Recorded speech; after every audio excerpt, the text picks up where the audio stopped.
Assalamualaikum warahmatullahi wabarakatuh. Selamat pagi anak-anakku semuanya. Semoga kalian dalam keadaan sehat dan siap untuk belajar. Anak-anak, masih ingat ya dengan Ibu Fitria Rizky Dewi nanti? Ya, jadi kita hari ini belajar tentang sistem gerak pada manusia.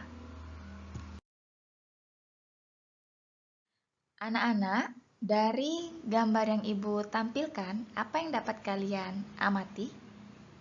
Iya, benar. Ada seorang yang sedang bermain bola kaki, dan ada juga seorang anak kecil yang sedang berjalan. Nah, kira-kira dari gambar yang Ibu tampilkan ini, kenapa dia bisa berjalan atau berlari? Kira-kira apa yang bisa membuat mereka bisa melakukan hal tersebut? Nah, untuk menjawabnya, akan lebih jelasnya, perhatikan materi Ibu dengan baik dan penuh semangat. Anak-anakku, tujuan pembelajaran kita pada hari ini yang pertama, siswa dapat menjelaskan gerak pada tumbuhan dan hewan dengan benar. Yang kedua, siswa dapat membedakan eksoskeleton dan endoskeleton hewan dengan benar. Yang ketiga, siswa dapat membedakan tulang rawan dan tulang keras dengan benar. Yang keempat, siswa dapat menjelaskan proses pembentukan tulang dengan benar. Anak-anak, gerak pada makhluk hidup dibagi menjadi gerak pada tumbuhan dan gerak pada hewan. Yang pertama yang akan kita bahas adalah gerak pada tumbuhan. Gerak pada tumbuhan pada umumnya tidak mudah diamati karena gerakan terjadi berlangsung lama, tidak langsung terlihat. Misalnya pada akar, daun, atau bunga. Akan tetapi ada pula gerak tumbuhan yang dapat diamati langsung. Apa itu? Ya, ketika kita memberi rangsangan kepada daun tumbuhan putri malu. Pernah melakukan hal tersebut? Iya, ketika kita sentuh, maka dia akan langsung menutup, ya kan? Anak-anak, yang kedua gerak pada hewan. Gerak hewan mudah terlihat karena hewan memiliki alat gerak dan dapat berpindah tempat. Alat gerak hewan terdiri dari rangka dan otot. Rangka hewan dibagi menjadi dua, yaitu eksoskeleton dan endoskeleton.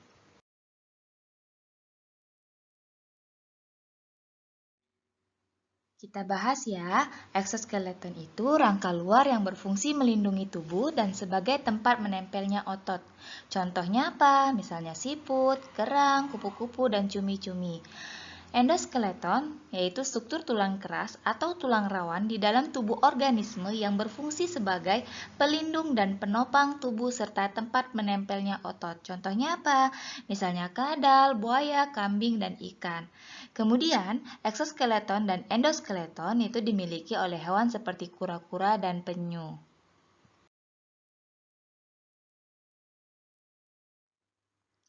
Selanjutnya, B. Sistem gerak pada manusia. Tahukah kamu, kita mempunyai sistem gerak yang dapat menggerakkan tubuh. Sistem gerak manusia terdiri dari atas tulang dan otot. Apakah tulang dan otot itu? Bagaimana cara tulang dan otot menggerakkan tubuh kita? Untuk lebih jelasnya, ikuti pembelajaran Ibu dengan penuh semangat lagi ya. Ini nyambung dengan persepsi yang Ibu yang pertama. Jadi kenapa kita bisa bergerak? Karena kita ada tulang dan otot yang berkontraksi sehingga menimbulkan gerak pada aktivitas yang kita lakukan.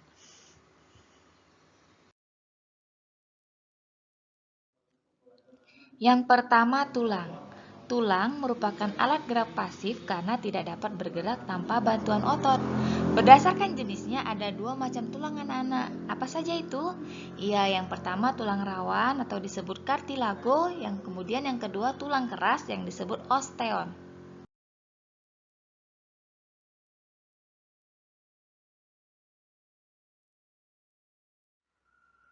A. Tulang rawan. Tulang rawan terdiri dari tulang rawan hialin, elastis, dan fibrosa. Bentuk tulang rawan untuk hialin itu bentuk tulang rawan terbanyak, mempunyai matriks homogen, halus, dan transparan. Kemudian terletak pada cincin trakea, cuping hidung, persendian, serta antara tulang rusuk dan tulang dada.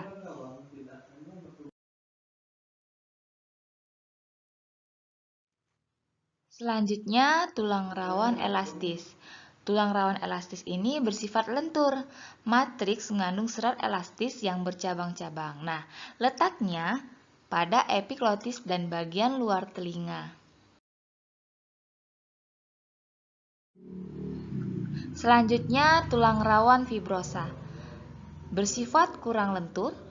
Yang kedua, matriks mengandung serat kolagen tidak teratur. Dan yang ketiga, terletak pada antar ruas tulang belakang.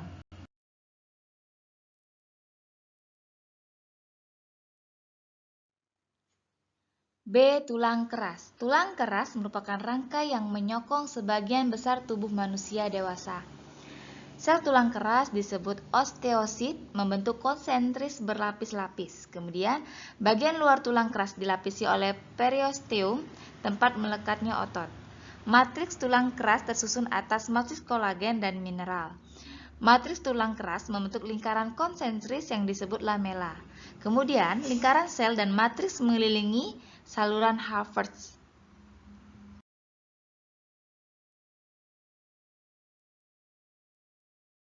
Di dalam saluran Havertz terdapat pembuluh darah menyuplai zat makanan bagi sel tulang keras. Kemudian, tiap sel tulang keras dihubungkan dengan sel tulang keras lain dan saluran Havertz melalui kanalikuli yang mendapatkan saluran oksigen, makanan, dan tempat membuang limbah. Kemudian saluran Havertz, lingkaran sel, dan lingkaran matriks tulang keras membentuk sistem Havertz. Di dalam tulang keras terdapat sumsum tulang yang berisi sumsum kuning yang berfungsi untuk penimbunan lemak atau sumsum merah tempat pembuatan sel darah merah.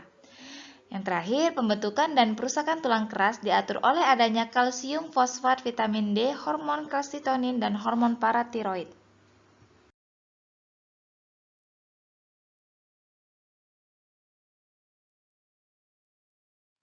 Berdasarkan sifat matriksnya, tulang dibedakan menjadi tulang kompak. Yang pertama ya, matriks padat dan rapat. Contohnya lapisan luar tulang pipa. Kemudian dua tulang spons, matriks berongga. Contohnya tulang pipi dan tulang pendek. Bisa kalian lihat ya dari gambar yang Ibu tampilkan. Berdasarkan bentuknya, tulang keras dibedakan menjadi tulang pipa, tulang pipi, tulang pendek, dan tulang tak beraturan. Yang pertama, tulang pipa. Berbentuk tabung dan umumnya berongga. Terbagi menjadi 3 bagian. Bisa kalian lihat ya, dibaca ya nak ya. Contohnya tulang paha, betis, kering, hasta, dan pengumpil.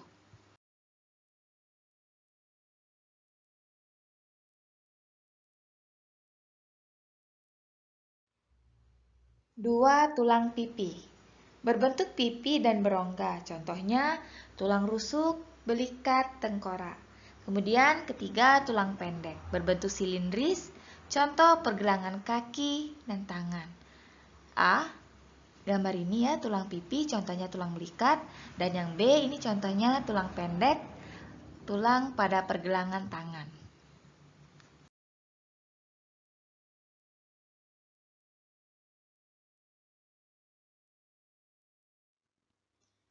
Keempat, tulang tak beraturan.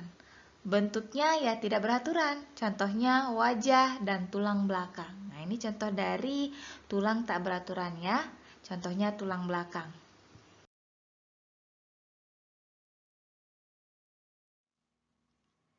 C. Pembentukan tulang. Proses perubahan tulang rawan menjadi tulang keras disebut osifikasi. Pembentukan tulang dimulai setelah terbentuk tulang rawan. Di dalam tulang rawan terdapat rongga terisi osteoblas. Osteoblas membentuk osteosit konsentris. Osteosit mensekresikan protein yang akan menjadi matriks tulang keras. Matriks terisi kalsium dan fosfat sehingga matriks tulang mengeras. Baiklah anak-anak, sekarang kita sudah sampai ke evaluasi. Yang pertama, pelajari materi dengan baik. Jika ada yang kurang jelas, silakan hubungi Ibu lewat Google Classroom atau WhatsApp. Yang kedua, evaluasi akan di-share di Google Classroom secara bertahap. Selamat belajar, semoga berhasil. Ibu akhiri. Wassalamualaikum warahmatullahi wabarakatuh.